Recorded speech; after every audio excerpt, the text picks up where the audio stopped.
We'll move on now to the Nigerian Presidency, where it is said that the Cybersecurity Levy was introduced to tackle cybercrimes and terrorism. It said the nation lost over 273 billion naira to cybercrime alone in 2022. It also claimed that the same levy is in place in Ghana and Rwanda. Opposition to the policy grew on Wednesday with the Trade Union Congress ex-Labour Party presidential candidate Peter Obi and the coalition of northern groups rejecting it. The TUC, in a statement signed by its president Festus Osifo, slammed the directive by the CBN to banks imposing a 0.5% cybersecurity levy on almost all electronic transactions. The union said it is disturbed that since the inception of the President Bola Tinubu-led administration, government policies have brought pain, anguish, and sorrow to Nigerians. And now to discuss this, I'm joined by an information and technology analyst, Temitayo Okuboyejo. Temitayo, a very good morning to you, or rather good afternoon. Let's quickly get started because we're pressed for time. How will the implementation of the cybersecurity levy impact the operational costs and profitability of banks and financial institutions in Nigeria?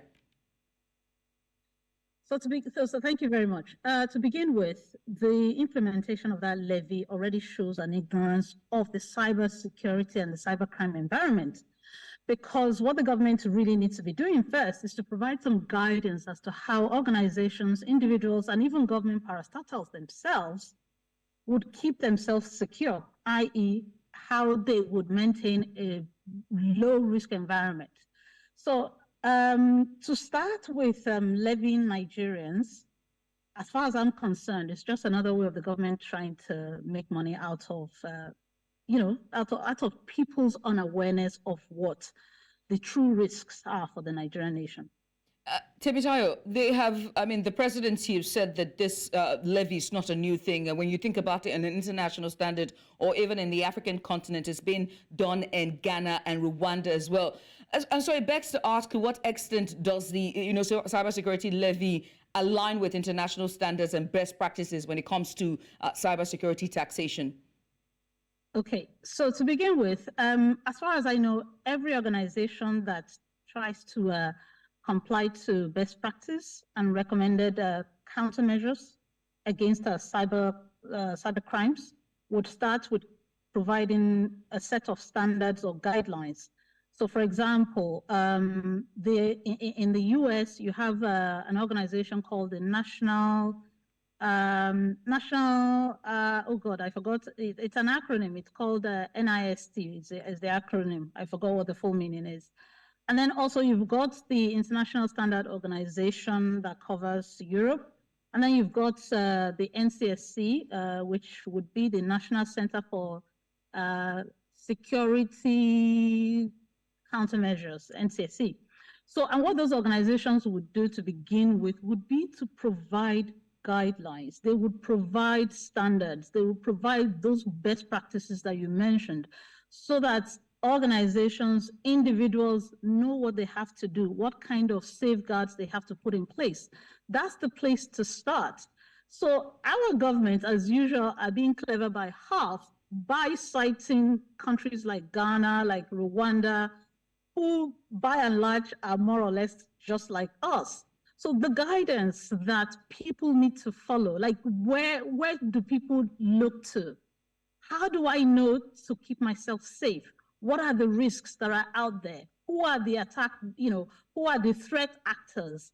How do I learn all this stuff? This should be the beginning. So in essence, the government is saying that because cyber crimes are sort of increasing, they are going to go and charge a levy in order to protect us. It's almost like saying because we have insecurity issues in Nigeria, therefore, we're going to make people pay some kind of taxation in order to give more money to the Nigerian army. It just doesn't add up. And citing Ghana or Rwanda as examples is a very, very, very poor attempt at giving legitimacy to what is turning out to be very ill thought and ignorant of what the real risks are. So with exemptions outlined for certain types of transactions, as we've seen, what kind of criteria will be used to determine being eligible for these exemptions? And how would this be monitored and even enforced by regulatory authorities? So that's another interesting thing. So I've gone and read the circular provided by the CVN a couple of times. There are like 8 exceptions, like, you know, reasons why you wouldn't have to pay the fee.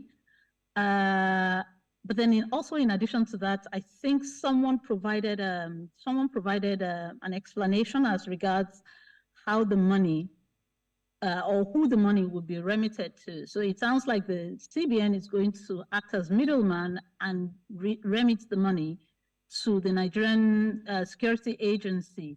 So this, to be honest, sounds like just another security vote. So you know how security votes are unaudited and given to governors. You know, it's unaccountable. Nobody can go and request any kind of transparency as to how the monies are spent. It feels to me like this is just quote unquote a security vote for the National Security Agency. And you know, I wouldn't have any problem if we are being told that for reasons of security that this money can be audited. The way that it's been implemented and the explanations given to the reason why this levy has to be implemented is a complete ignorance, you know, of what the risks are, because it's not only the financial environment that are exposed to the risk of cyber terrorism. I don't want to give people any ideas, which is why I wouldn't mention other sectors that are really, really important and critical that the government needs to be looking at securing as regards cyber terrorism and cyber risks. Hi, Temitayo, many thanks for coming on. We appreciate you for just giving more insights on this developing story. Appreciate you for doing this with us. Thank you for having me.